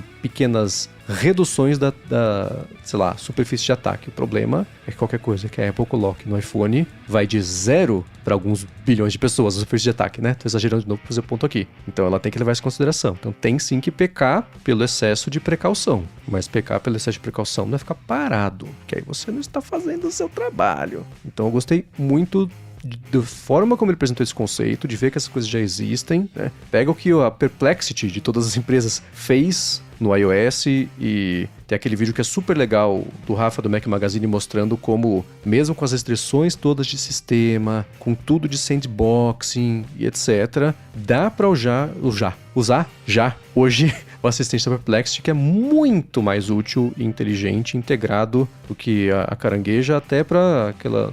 Sim, um exemplo que tá vendo no meu clássico. Nossa, teve aquele filme que eu vi uma vez lá, que teve o cara que fez o Máscara e tá no programa de TV. Tem uma música que toca e tá... E vai lá e entende o que é isso e já toca no Apple Music, sabe? Que é uma coisa tão óbvia, né? E hoje já dá pra fazer isso, exceto com a Carangueja. Então ela tendo esse acesso a histórico e comandos, então, assim, tá tudo aí, as ferramentas estão aí. Tem uma peça que falta? Tem. Mas essa tá chegando de qualquer forma. E a parte da interface de... A área do teclado virar uma interface contextual, gráfica, para seleção de roupa, isso aí é muito bacana mesmo. Parece inevitável agora que a gente viu, né? Toda ideia é meio óbvia depois que alguém acerta. Então, eu gostei, assim, o link vai estar na descrição. Bem legal todo o conceito inteiro, apresentado no estilo de Apple, né? Afinal, trabalhou por lá até ontem, então tá bem ligado como é que é o esquema. Gostei bastante e é uma das coisas que eu vejo como se o mundo fosse um lugar melhor seria inevitável, sabe? E seria uma pena a gente não poder ter isso porque tem espírito de porco que só acorda todo dia pra fazer o circo pegar fogo. Isso é uma pena.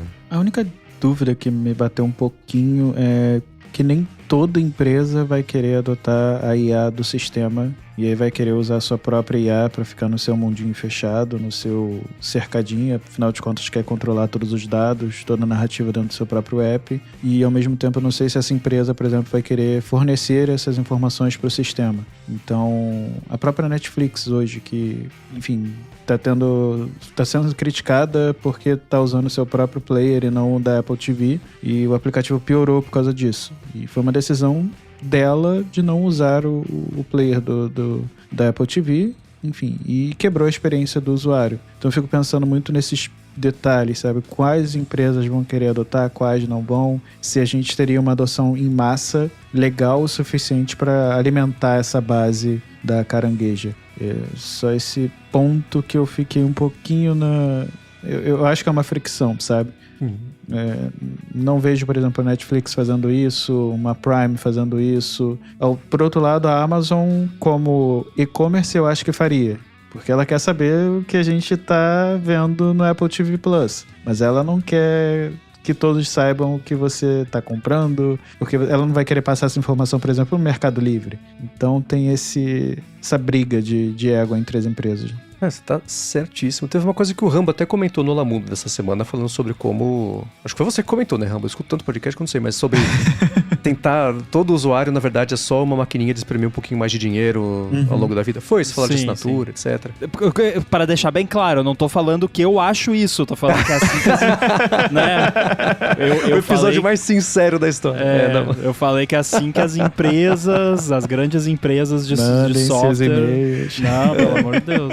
Ok. Mas esse é um excelente ponto e você já vê, por exemplo, a Amazon entrou na justiça contra a Perplexity para impedir que ela possa usar o agente do navegador dela para fazer compra na Amazon. Porque a Amazon quer fazer isso sozinha. Porque se ela desenvolver o assistente dela, ela consegue enfiar tudo quanto é as técnicas de upsell que já existem. Pensa no iFood, cara. iFood, sim, todo mundo usa, todo mundo sabe, né? É impossível se usar sem ter 30 pop-ups jogados na sua cara e promoção e a caixinha e não sei o que e assina, cara, eu só quero pedir comida. Isso é muito chato, mas funciona. Senão eles não fariam, né? Então, o Uber, a mesma coisa. As empresas todas querem que você use o app, porque se você não usar o app, não vai aparecer o pop-up. Se aparecer o pop-up, você não topa pagar só R$3 para ter desconto, blá, blá, blá, blá. E pronto, né? Numa escala gigantesca. Então, esse é um ponto muito importante, né? E por isso, entra naquilo que eu falo assim, se o mundo fosse um lugar melhor...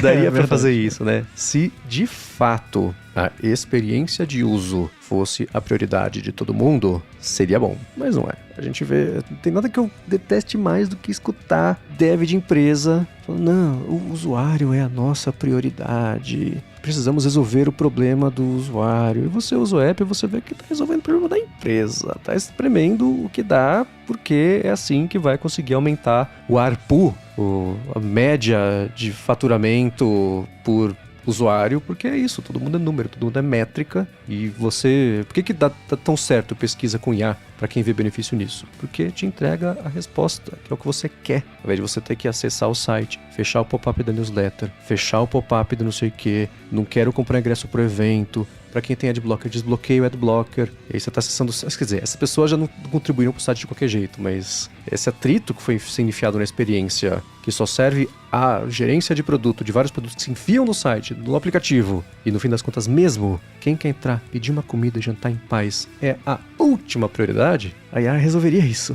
Mas... meu sonho é virar pra Caranguejo e falar: ô Caranguejo, refaz o meu último pedido no iFood, por favor, e tá lá.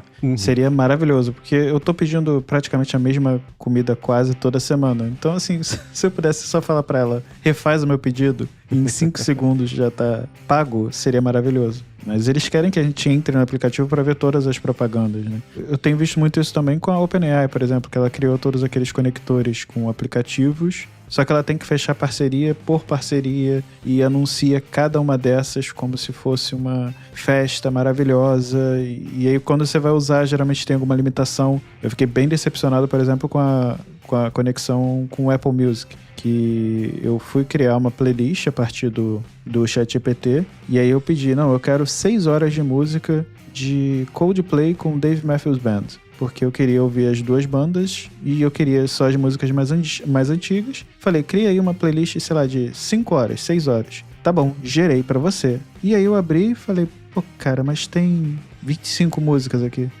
Ah, não, verdade, eu vou gerar de novo. Continua tendo 25 músicas. Ah, desculpa, é uma limitação. Na terceira vez ele foi falar isso. Aí eu falei, cara, mas por quê? Você tem as informações todas, né? Deixa fazer o negócio direito. A Carangueja não consegue. A Carangueja não consegue criar uma rádio a partir de uma música.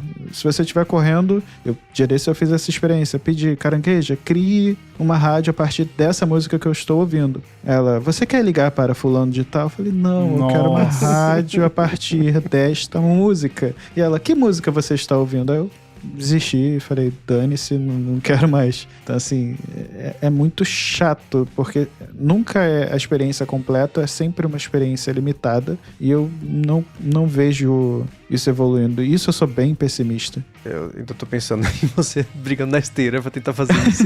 Não, pior, não foi na esteira, foi na rua. Pior ainda, né? As pessoas ao meu redor devem ter achado maluco, mas... É porque eu uso muito a Carangueja quando eu tô correndo, pra responder mensagem, enfim, todas as ações que eu quero fazer eu uso ela e, enfim, tô esbarrando muito nesses limites cada vez mais, mas esse foi um que me irritou bastante. Eu já desisti de tentar controlar o Apple Music por ela. E um último ponto sobre, na verdade, pra juntar o vídeo com aquela ideia que eu sempre tento trazer, de que mais do que você dar o comando por texto é voz, é isso, né? Pensa em tudo que apareceu lá nesse vídeo. Vou chamar de Ed, somos íntimos agora aqui, porque eu tava lá. Do Ed, né? De você dar o comando. Você só pensar e falar pra ela fazer o negócio da compra da roupa, a pesquisa. Esse vai ser meio o caminho natural. Assim, vai demorar um pouquinho, claro que vai, mas esses atritos já não fazem sentido, pelo menos conceitualmente, hoje em dia. Sabe? Vai deixar de fazer sentido na prática muito rápido. Eu fiz um outro exemplo ruim, vamos colocar assim, da Carangueja.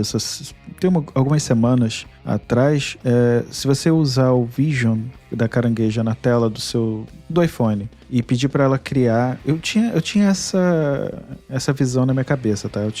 Para mim isso funcionava. Pedia para ela criar um evento a partir de uma imagem que tivesse lá a data, hora, enfim, todas essas informações. Para mim isso funcionava e não funcionou. Assim, não consegui funcionar. Só funciona a partir de um print screen que você tem que estar na tela e ir naquele screenshot, aquela ferramenta de screenshot para conseguir... Então, assim, é um negócio tão simples, né? Por que não? Assim, ela lê a tela do meu celular e cria para mim um evento que eu realmente desanimei. Eu desanimei bastante de acreditar que isso vai um dia funcionar bem. Não sei agora com o Gemini, talvez as coisas funcionem um pouco melhor, mas parece que ela tá muito atrás nessa parte.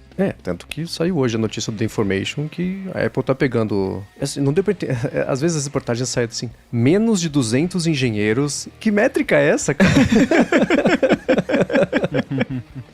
Então tem menos de 200 engenheiros da Carangueja indo para um bootcamp para aprender a usar IA pra programar. Pra fazer, tipo, uma imersão, faltando 2 meses pra WWDC. É isso que eu ia falar, esse que é o pior, então, né? Faltando 2 meses. Não é pra isso agora. E talvez nem seja pra coisas voltadas pra público final na primeira instância, sabe? Mas tive o bando de matéria, até quando eu escrevi sobre isso, eu falei exatamente isso. Esse bando de matéria que a Uber já esgotou o orçamento que ela tinha pra gasto com API de IA pro ano, agora em abril. Porque quando definiu o orçamento de 2026, definiu o quê? Em setembro? Junho?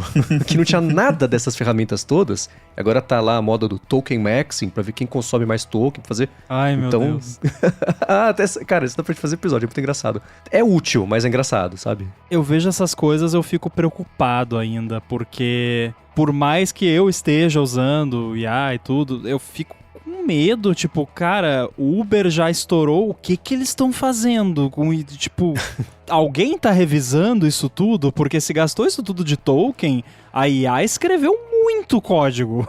Uhum. E aí, tipo, o que vai saber? Olha, aquele bug do CloudKit no iOS 26.4, eu tenho um feeling, assim, que aquilo foi uma IA que causou, porque eu fiz bastante engenharia reversa, porque poderia ter alguma relação com o negócio lá do FBI, que pegou as notificações do Signal, enfim, mas eu vi uns cheirinhos, assim, mesmo no código descompilado, eu vi uns cheirinhos, assim, de IA ali no meio, de tipo, a mesma coisa duplicada em 2 lugares, a mesma lógica, e não era inlining do compilador, porque era uma tava num método isolado para fazer aquilo e outra tava inline, então não foi o compilador que fez. E um erro crasso que foi, tipo, colocamos essa validação para tokens e aí tem lá uma verificação de tipo, se o destinatário daquela notificação começa com com.apple.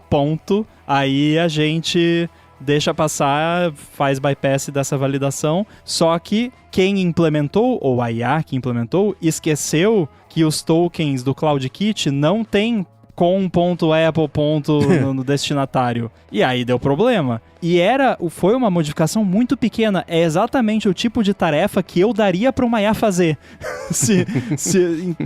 Eu tenho para mim que isso foi uma IA que fez. E aí eu fico, olha o que causou. Um release do iOS foi pro ar que quebrou o iCloud. A sincronização de iCloud para todos os bilhões de usuários e teve que lançar um update emergencial quase para corrigir. E aí você coloca isso numa escala global. Eu ainda tenho medo, né? Não é esse o assunto aqui, desculpa, mas me dá medo, porque assim, empresas gigantes com codebases gigantes e de infraestrutura essencial saírem usando IA willy-nilly, assim, sem os devidos safeguards, me dá um faniquito. Eu não sei se é impressão minha ou se virou mais notícia agora, não sei. Mas eu tô com a impressão de ver mais notícias sobre falha de segurança e crashes desses níveis absurdos mais agora do que antes. Outages também, de tipo, GitHub fora do ar, AWS Exato. Fora do ar.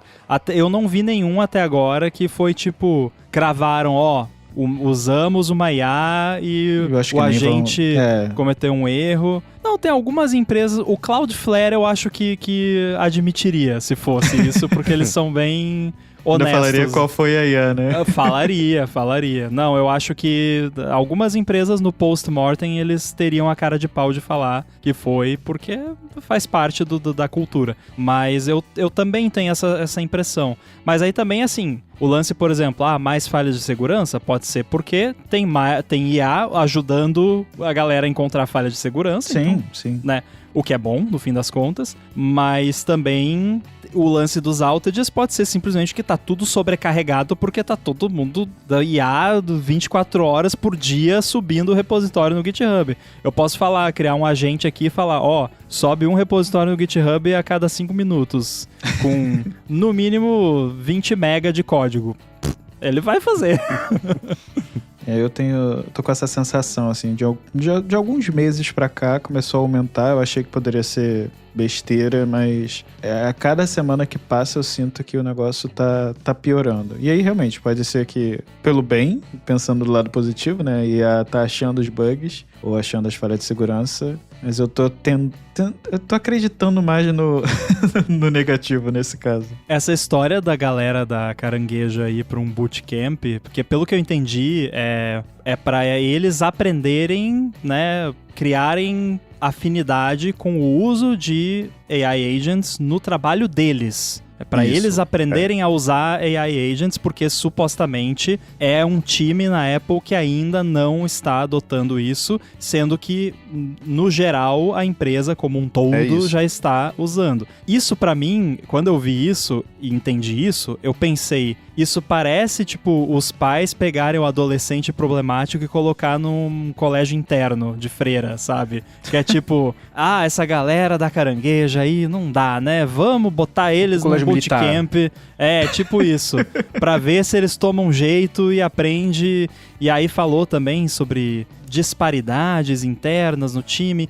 E, cara, eu acho que eu já comentei isso 1 milhão de vezes. Você vê isso fazendo engenharia reversa do sistema. Que, tipo, tem 1 zilhão de módulos diferentes de Carangueja e você percebe que tem a mesma coisa implementada em 3, 4 lugares diferentes de um jeito um pouquinho diferente e parece que uma coisa não se comunica com a outra, sabe? Parece que tem, sei lá quantas pessoas lá trabalhando, cada uma faz do seu jeito e não existe uma integração, sabe? E, sei lá, eu acho que tem que jogar tudo fora, né? Tranca todo mundo numa sala, joga a chave fora, dá a descarga e começa do zero, né? Mas agora já é tarde demais, não dá mais pra fazer isso. Mas é um negócio que meio que já nasceu fracassado e é só fracasso. Tipo, Carangueja é sinônimo de fracasso. E aí você vendo, assim, a evolução da coisa e essas notícias que saem, parece que não toma jeito. Simplesmente não tem jeito.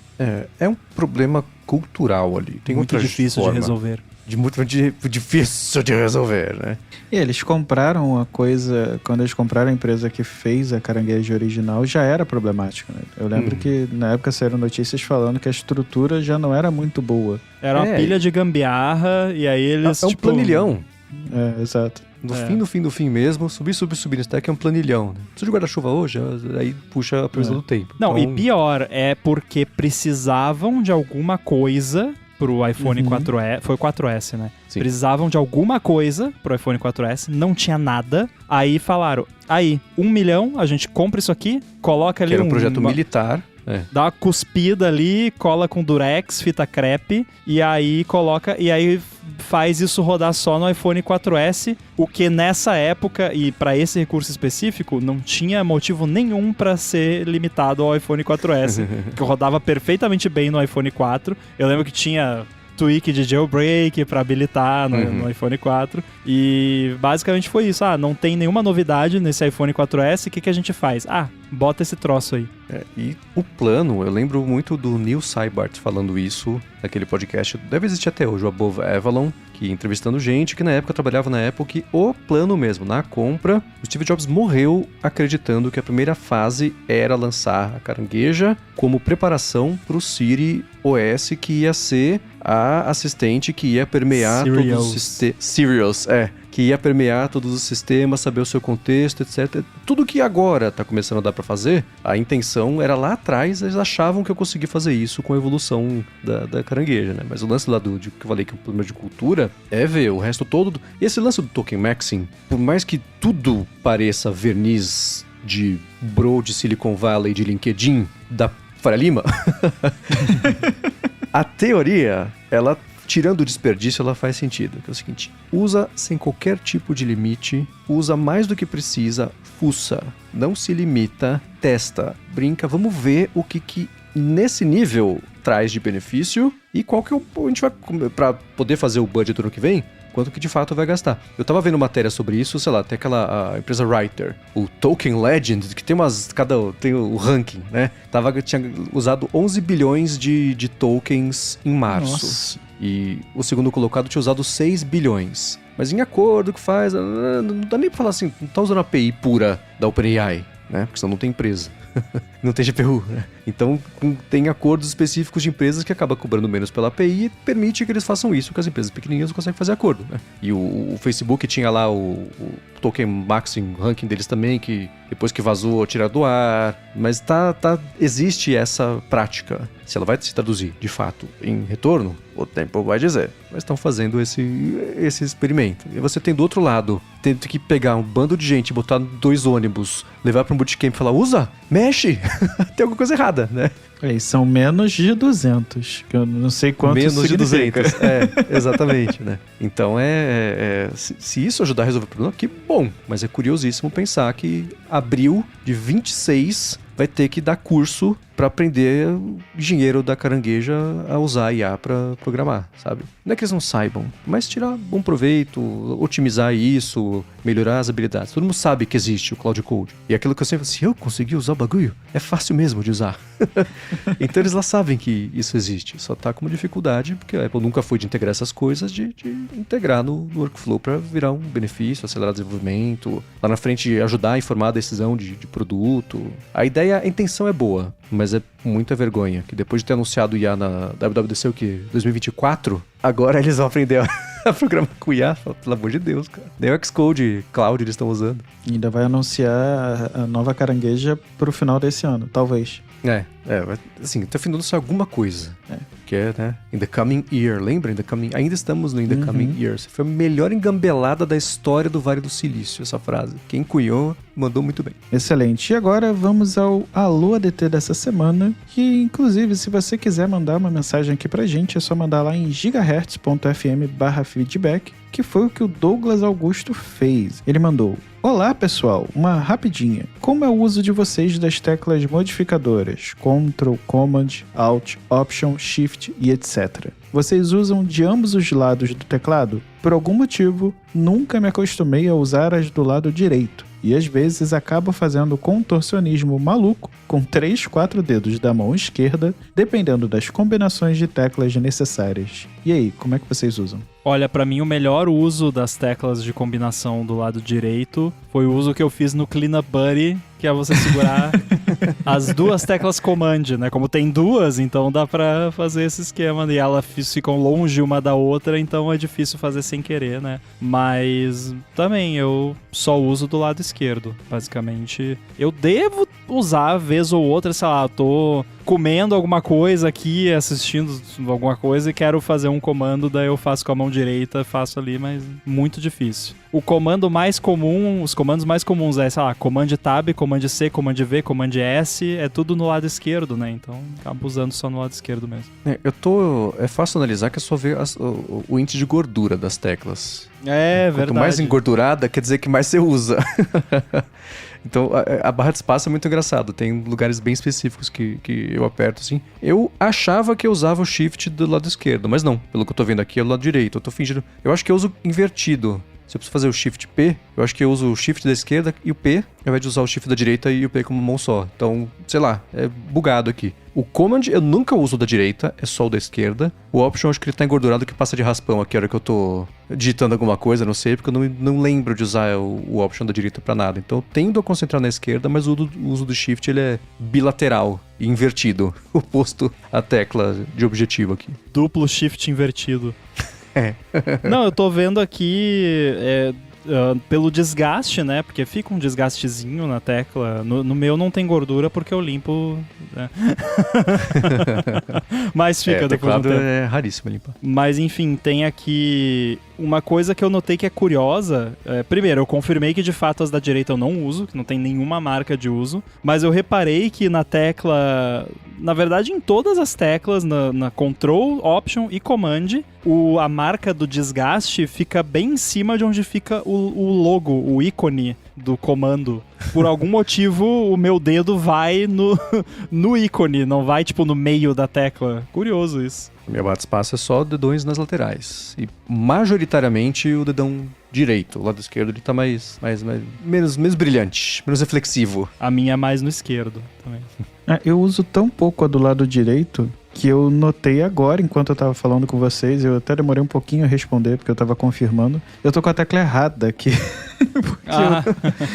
O meu teclado eu personalizei todas as teclas. Eu uso de um anime que eu, enfim, como vocês sabem, comprei no AliExpress, é normal. É do My Hero Academy, então ele é todo personalizadinho, tem carinha, enfim. Arthur, você manda pra gente uma foto pra gente botar nas notas do episódio. Vou mandar. E pra quem gosta de anime, é do My Hero Academy. Mas eu notei agora que eu tava usando a tecla errada. Do lado direito, no que eu fui colocar as teclas eu coloquei errado, então realmente eu não uso nem o Shift. O Shift tá inteiro do lado direito, mas a minha barra de espaço é engraçada, porque ela só está gasta do lado direito. A do lado esquerdo não tem nenhum sinal de uso. Muito interessante. Mas eu vou mandar uma foto para colocar nas notas do episódio. Engraçado que a tecla Return, eu tava olhando aqui, o desgaste nela é bem mais uniforme, assim, meio que toda a tecla. É porque o Return, às vezes, você se emociona, vai, pá, né? Dá aquele prazer, assim. Você escreve aquela mensagem xingando a pessoa, toma, né? Já aperta com força. Bom, e o outro Alô ADT da semana é do Contente. E, como sempre, com uma excelente pergunta. Na verdade, duas. A primeira é, comparando a Gigahertz com a Relay, o Marcos seria o Stephen Hackett e o Rambo o Mike Hurley ou vice-versa? Cara, eu não sei. Acho que é uma combinação das duas coisas. A Gigahertz, não é mistério pra ninguém que escuta qualquer podcast da Relay. Totalmente inspirada, pelo menos a minha inspiração, a minha entrada, a vontade de fazer veio de lá, né? E a Relay FM, pra quem não conhece, é uma rede de podcast que tem aí seus, sei lá, já passou de 10 anos? Passou, né? Fizeram um aniversário Acabou grande. de passar, E tem podcasts já tradicionais de tecnologia, de Apple, de desenvolvimento, tem de criatividade, tem um bando, eles têm, sei lá quantos, já perdi, muitos, né? E com gente, né, de muito tempo de mercado, eles têm... A fonte da Relay FM, o Upgrade, ele é com o Jason Snell, que foi por anos e anos e anos editor da revista Macworld. Então, tem gente com muita história lá, né? O Federico Vittiti, que é o editor-chefe do Mac Stories, eles têm o Connected, é tipo o ADT deles. Ele é com 3 participantes também. E o Stephen Hackett e o Mike Hurley são os cofundadores da rede. E o Hackett é um cara mais de Mac, coleciona Mac, né? Se morasse nos Estados Unidos, tu pensaria em colecionar coisa, mas aqui é muito caro, né? E o Mike Hurley, ele é o que mais participa dos podcasts da rede. Então, por essa comparação, acho que talvez eu seria o Mike Hurley, apesar de eu ter barba, mas não ter óculos, eu não sei. Acho que é uma mistura das coisas.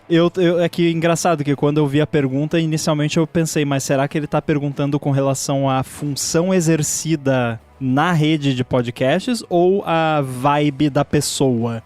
Não sei. Porque aí se for pela vibe, eu acho que eu me identifico mais com o Stephen. Acho que a gente é mais parecido assim. Sim, vocês são mais técnicos. Mas curiosamente, eu tenho muito mais contato com o Mike, né? Mas enfim, é só uma questão de logística. Mas acho que ficou meio... a resposta não é muito satisfatória, Contente. É meio termo. Não não sei. Quando eu usava o iPad eu era mais o Vittiti. O Eduardo do Mac Magazine falava, cara, o Vittiti brasileiro, ele brincava assim, Vittiti brasileiro que usa o iPad. Mas não sei, mas a Gigahertz, ela é o espelho brasileiro da Relay FM, com certeza.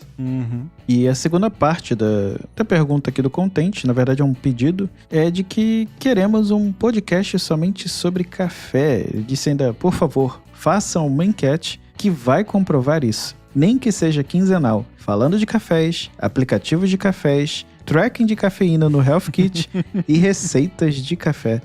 Isso me fez lembrar que eu não faço meu tracking de cafeína no Health Kit. Eu acho que eu não vou continuar sem fazer, porque vai falar que eu bebo muito café, então deixa quieto. É engraçado que eu imagino que tenha 2 tipos de ouvintes da Gigahertz que querem muito que a gente faça um podcast sobre café. Os que gostam muito de café e os que não gostam nada de café. Pra parar de falar no ADT, Pra parar de falar de café nos certos episódios. Então eu acho que essa enquete ganharia por unanimidade dos 2 perfis, de quem não aguenta mais e de quem realmente tem interesse.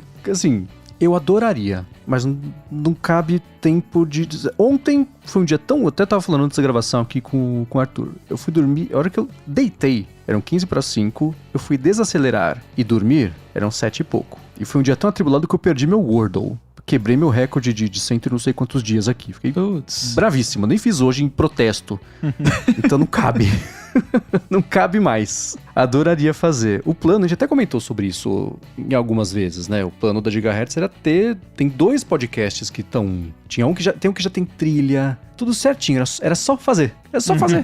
Tem um outro que é uma ideia super legal do Rambo, que a gente ainda quer fazer também, que é um podcast que é mó legal. Se ele for para um dia, vocês vão ver, vocês vão ouvir como é legal. Mas, putz, falta tempo, cara. Tem tanto plano, né? Quem tem tempo pra ter planos, sabe assim? Adoraria. Quando a gente se aposentar, daí a gente faz só podcast. E essa é outra coisa sobre aposentadoria, e eu falei sobre isso na área de trabalho recentemente, devo ter comentado aqui também, e é eu sei que soa babaca, mas o que eu posso fazer, né? Hoje eu faço tudo que eu gosto o tempo inteiro, aliás, por isso não dói ficar até de madrugada quando eu preciso, e tudo que eu faço eu faria de graça. Então quando eu for me aposentar, sabe o que eu vou continuar fazendo? Isso. Gravando podcast e escrevendo sobre tecnologia, que é o que eu gosto de fazer, né? Então... Mas quem tá pagando o Marcos pra fazer as coisas, continua pagando, tá?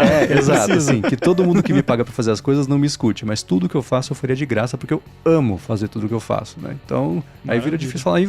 Uma coisa que o Mike Hurley já falou também, que ele tem dificuldade assim. Ele tem um hobby novo, ele quer fazer um podcast sobre o hobby. Ele fez sobre Fórmula 1, fez sobre teclado, ele tem o podcast dele de caneta. É um podcast só sobre canetas. Já tem mais episódio que o ADT, tem 20 anos, e o povo fala de caneta. Então... porque, por exemplo, o Contente brincou do café, eu tenho certeza que eu não tenho repertório pra fazer, tipo, nem 10 episódios de um podcast só sobre café, porque não... Assim, basicamente todo o meu repertório de café eu já gastei aqui no ADT nos nossos papos de café, né? Teria que chamar alguém aí que de fato manja do assunto. Tem isso também, né?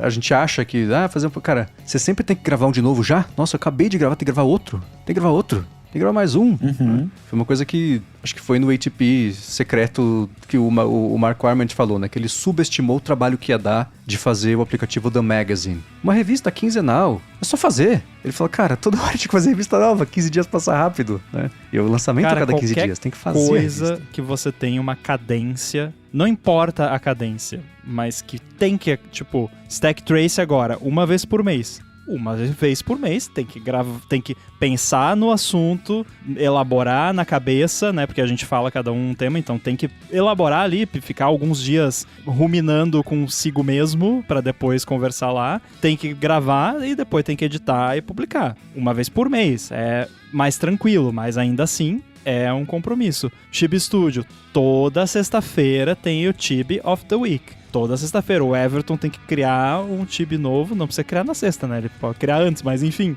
E não são chibis aleatórios que a IA gerou. Ele vai lá e cria, ele. Aí tem que ir lá publicar, então, toda sexta-feira. Então, tipo, eu tava no Japão, eu cheguei lá no sábado, no domingo, nessa semana não saiu na sexta-feira. Aí no domingo de manhã, eu peguei o laptop, entrei lá, publiquei o chip da semana. Eu acho que piora também porque a gente quer fazer o negócio com qualidade, né? A gente não quer fazer aleatoriamente. Então, por exemplo, eu tava fazendo a Era do Pixel, eu parei por falta de tempo, mas era isso, assim, eu queria fazer com qualidade, então eu ganhava, vamos dizer assim, algumas horas no final de semana fazendo, só que eram investia, melhor. E eram algumas horas no final de semana que eu poderia estar descansando, mas não, tava fazendo podcast. E por mais que seja semanal, cansa bastante. Infelizmente, parei, quero voltar, mas não é fácil. Muito que bem, e se você também quer mandar o seu alô ADT, é só mandar mensagem lá no gigahertz.fm/feedback. E eu gostaria de agradecer aos mais detêncios que apoiam o podcast e toda a Gigahertz, olha só, a Relay FM brasileira, apoiando aqui o episódio e todos os outros podcasts aqui da rede, e recebem a edição sem edição. E agradecer também a ExpressVPN, que patrocinou esse episódio. Agradeço ao Edu que nos deixa inteligente e faz a gente parecer um pouquinho mais esperto. E para falar com vocês, como é que faz, pessoal? Eu tô lá no mastodon.social, @inside, apresento também o Olá Mundo aqui na Gigahertz. Boa, sou MVC Mendes lá no Threads, apresento por aqui o Área de Trabalho e também o A Fonte, apresento pra Lura o IA sob controle e meus textos vocês encontram no 95Mac.